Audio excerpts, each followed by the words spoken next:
होय, या ठिकाणी नरबळी दिला होता। नरबळी का दिला होता? हत्तीने वगैरे धडक जर मारली तर हत्ती जागेवर मरण पावला जाईल, तर या ठिकाणी डायरेक्ट आतून तोफ बाहेर काढून इथून शत्रूवर अटॅक करता यावा अशा पद्धतीची ही रचना आहे। या ठिकाणी खाली जमिनीच्या वरती आपण चढून यायचं आणि त्यानंतर परत खाली मंदिर आहे।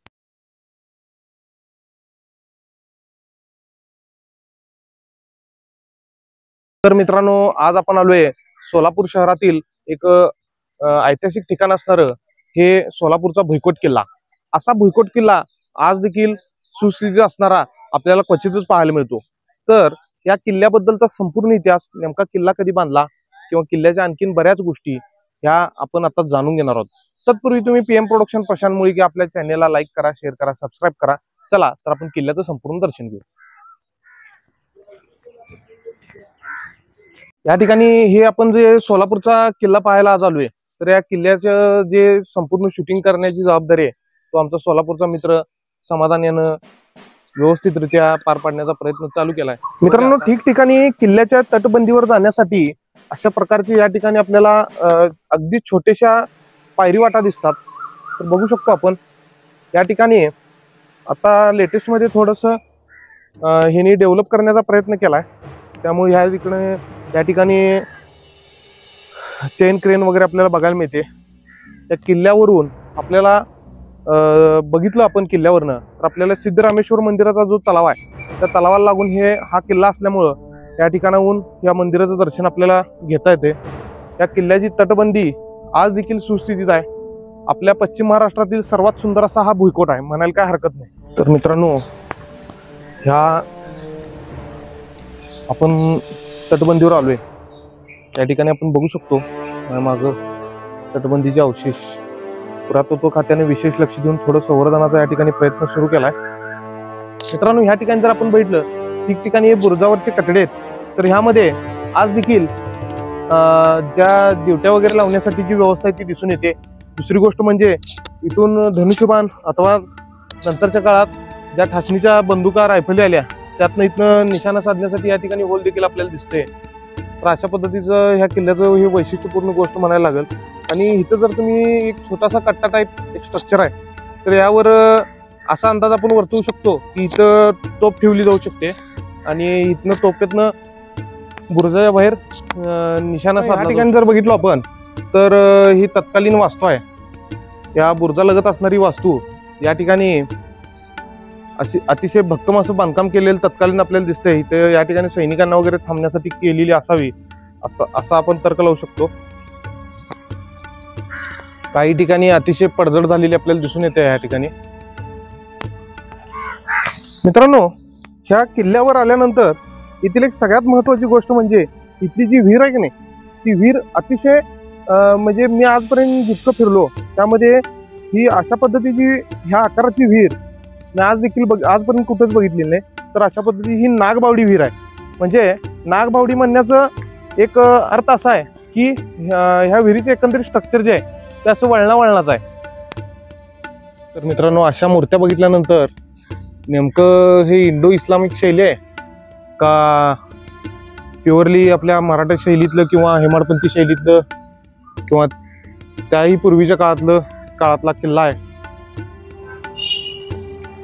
मित्रांनो, किल्ल्याचा हा मुख्य एंट्रन्सचा मार्ग आहे। तर ह्या ठिकाणचं एक वैशिष्ट्य म्हणजे ह्या दरवाजाला नाव दिले त्यांनी हत्ती दरवाजा। हत्ती दरवाजा म्हणण्यामागचं कारण पण तसंच आहे की हा दरवाजा हत्तीसारखा बलाढ्य आहे। आणि जर तुम्ही ह्या ठिकाणी बघितला तर असं बऱ्याच कमी किल्ल्यांमध्ये आपण बघितलंय, तर या ठिकाणी डायरेक्ट आतून तोफ बाहेर काढून इथून शत्रूवर अटॅक करता यावा अशा पद्धतीची ही रचना आहे। त्यानंतर आपण जर इथं बघितलो तर मित्रांनो, या अशा पद्धतीचा जो नगारखाना आहे तो मी पहिल्यांदा बघतोय। तर इथल्या ज्या हत्तीने वगैरे धडक जर मारली तर हत्ती जागेवर मरण पावला जाईल अशा पद्धतीची ही रचना आहे। आज देखील सुस्थितीत आहे हे विशेष। आणि या ठिकाणी डायरेक्ट कोणाला एंट्री दिली जात नव्हती। त्या एंट्रीसाठी हा छोटासा दिंडी दरवाजा असायचा। तर अशा पद्धतीचा हा दरवाजा या ठिकाणी आपल्याला बघायला मिळतोय। तर या हत्ती दरवाज्यातनं आज एंट्री करून आपण नेमकं ह्या किल्ल्यावर किल्ला बांधताना नरबळी कुठं दिला ते आपण बघू.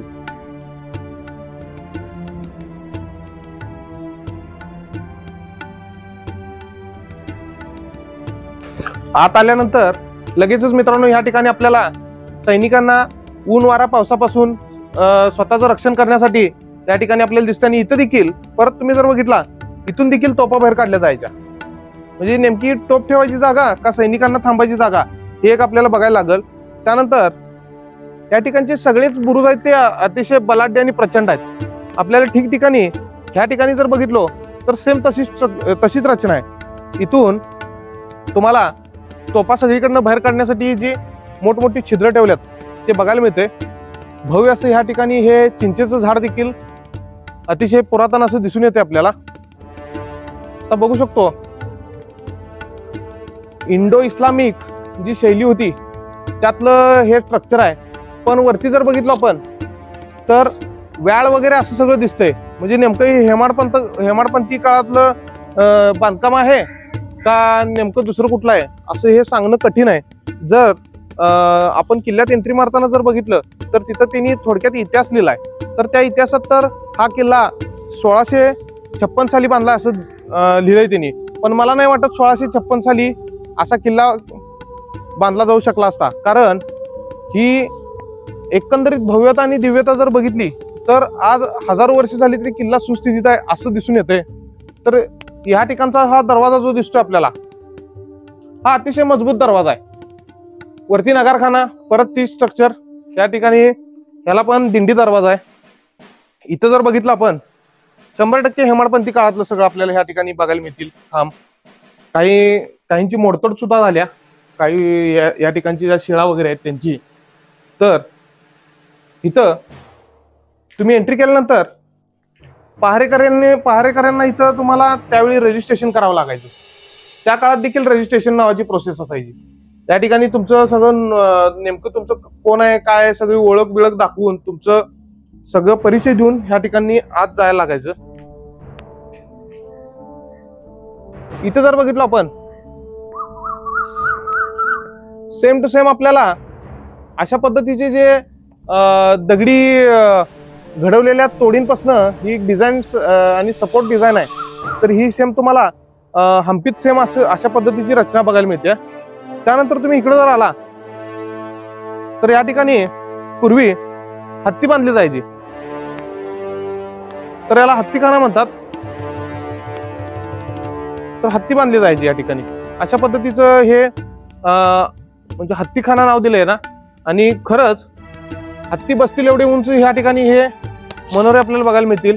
या ठिकाणी आपण थोडस वरती गेल्यानंतर आपल्याला नगारखाना बघायला मिळतोय. आता आपण मित्रांनो या नगारखान्याच्या वास्तूमध्ये आलोय.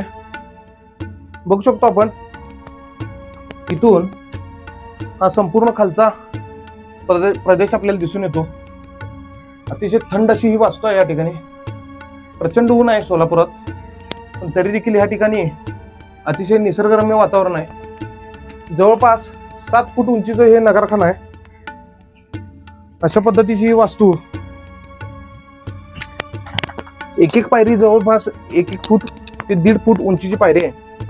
आणि या नगारखान्यावर असणार या ठिकाणी देखील सेम तसं स्ट्रक्चर आहे. तोप वगैरे ठेवता यावी अगदी कम्फर्टेबली. आणि इथून देखील संपूर्ण किल्ला आपल्याला दृष्टिक्षेपात पडतो. आणि इथलं वैशिष्ट्य हा किल्ला बघायला आल्यानंतर मला सारखं एक राहून ही गोष्ट ही मिनार दिसत आहे त्या ठिकाणी. ह्या विटांचं बांधकाम आहे आणि हे बाकी सगळं स्ट्रक्चर आहे हे दगडी बांधकाम आहे. तर अशा पद्धतीचं ह्या ठिकाणी आपल्याला हे बघायला मिळते. वरचा मिनार पाहून हत्तीखान्यापासून आपण थोडं पुढे गेल्यानंतर आपल्याला या ठिकाणी महाकालेश्वर मंदिर आणि शनेश्वराचं मंदिर देखील आपल्याला बघायला मिळते.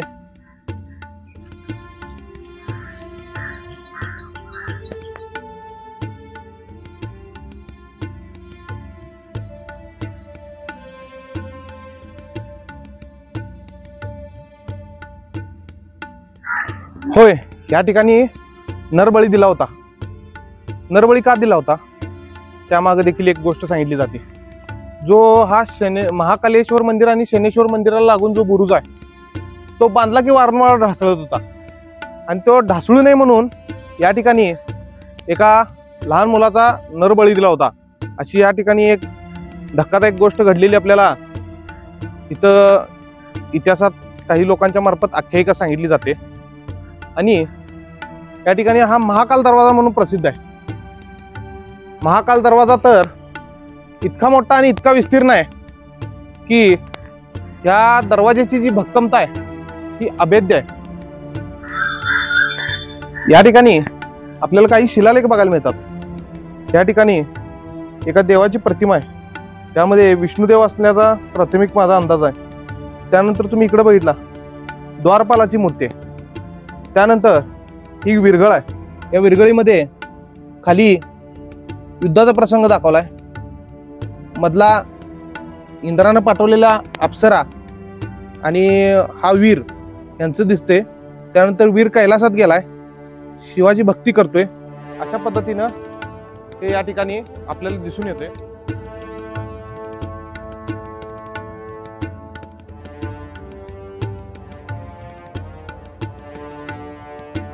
महाकाल दरवाज्यातनं आत गेल्यानंतर आपल्याला थोडासा वेगळा भास होतोय, कारण या ठिकाणी नरबळी दिला होता.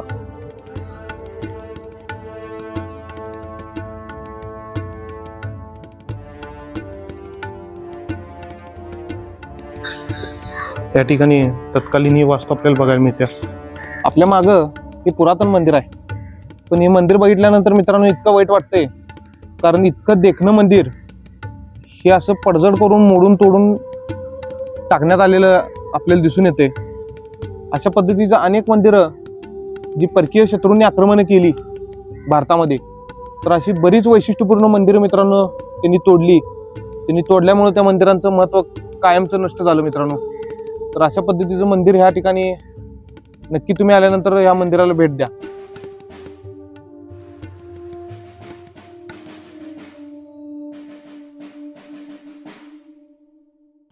पूर्णतः हेमाडपंथी जर कारागिरी जर बघायची असेल तर आपल्याला ही मंदिर एक उत्तम नमुना असल्याचं दिसून येतं.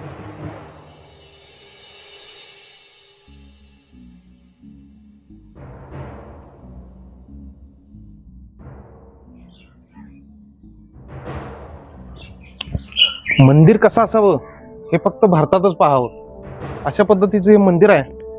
अतिशय कोरीव आहे. याची पडझड जर झाली नसती तर हे मंदिर अतिशय वैशिष्ट्यपूर्ण आणखीन दिसलं असतं.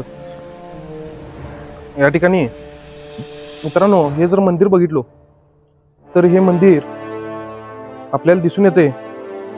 ह्या ठिकाणी खाली जमिनीच्या वरती आपण चढून यायचं आणि त्यानंतर परत खाली मंदिर आहे. हे अशा पद्धतीचं मंदिर आहे. खाली शिवलिंग दिसते. आता ही बंद आहे. दररोज या ठिकाणी येथील व्यवस्था जर बघितली तर दररोज या ठिकाणी पूजा वगैरे होते असं आपल्याला दिसून येते.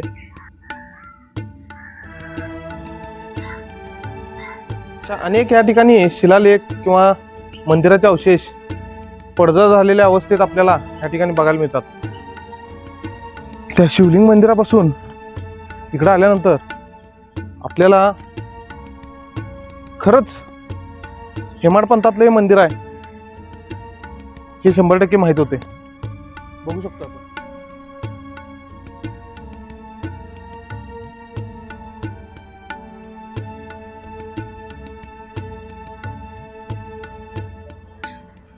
रहस्य काय दडले काय माहित, कारण ह्या ठिकाणी बऱ्याच अशा दरवाजांना काहीतरी तिथं आत असल्या कारणानं मोठमोठी दगडी शिळा लावून हे पॅक करण्यात आले. हे असे खांब इतके आहेत तिथं की 100% पुरातत्व विभाग तथा जे अभ्यासक आहेत, पुरातत्व ज्या वास्तू आहेत त्यांचे जे अभ्यासक आहेत त्यांनी या ठिकाणी सोलापूरला भेट देऊन कमीत कमी ह्या गोष्टी ही जी ठिकाणी याला मंदिर पण म्हणता येत नाही आणि काहीच नाही, नेमकं हे काय आहे हे आपल्याला माहित नाही. आणि ह्या वास्तूच्या वरती जर बघितलो तर घुमट आहे मित्रांनो. पण घुमट आहे आणि खाली मंदिरासारखं आहे काय भानगड, तर ह्याचाच शोध घेण्यासाठी पुरातत्व विभागानं प्रयत्न केला पाहिजे. तर या ठिकाणी बऱ्याच ठिकाणी अशा देवळे आहेत.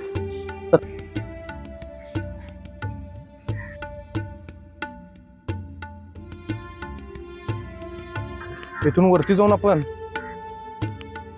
बघू शकतो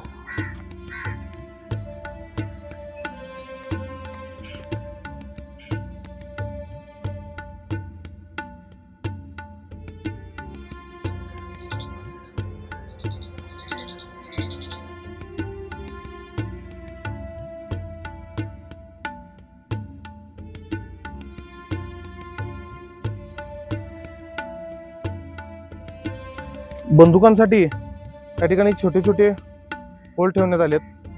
मित्रांनो, तिकीट काढल्यानंतर किल्ल्याच्या आत प्रवेश करताना उजव्या बाजूला हे दारुगोळ्याचं कोठार आपल्याला बघायला मिळते तत्कालीन. या ठिकाणी निशान बुरुज आपल्याला बघायला मिळतो. निशान बुरुजाकडे आता सध्या आपण वाटचाल चालू केली आहे.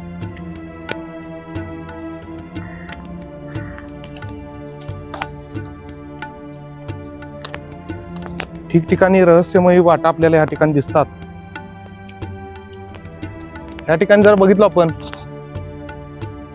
बाहेर नजर वगैरे ठेवण्यासाठी तथा इथून अटॅक करण्यासाठी हे छिद्र ठेवण्यात आलेत.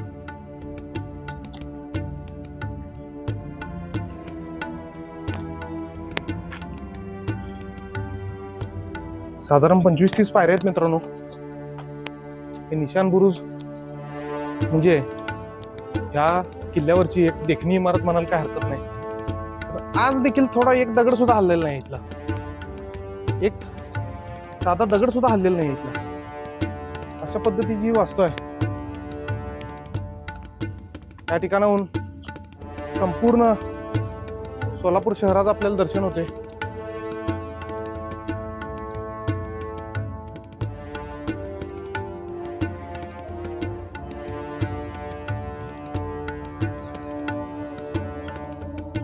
प्रचंड मोठा परिसर आहे मित्रांनो किल्ल्याचा.